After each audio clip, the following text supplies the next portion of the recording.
Remue ménage. Remue ménage.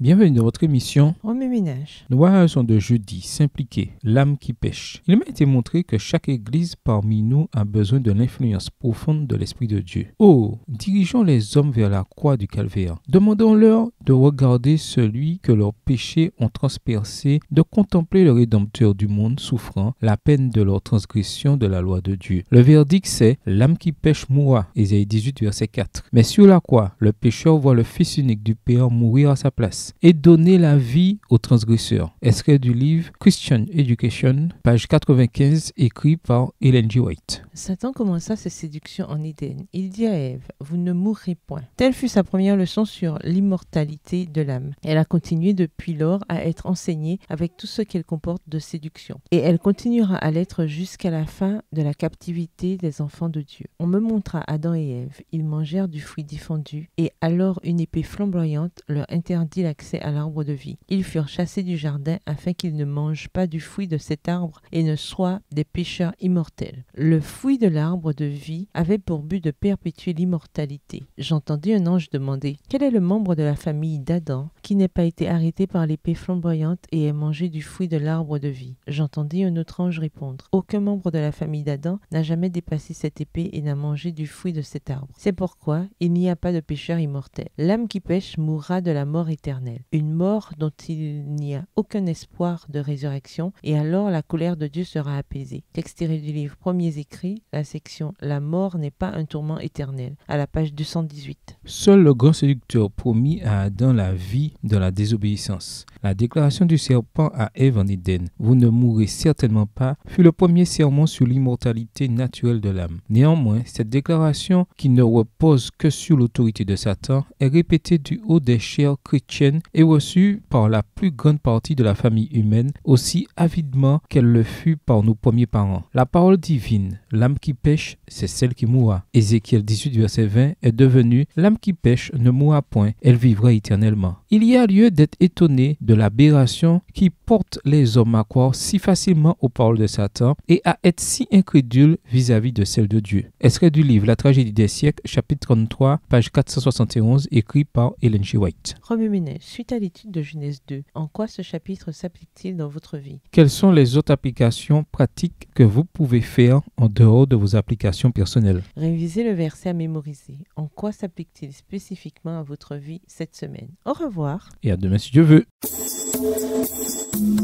Remue ménage.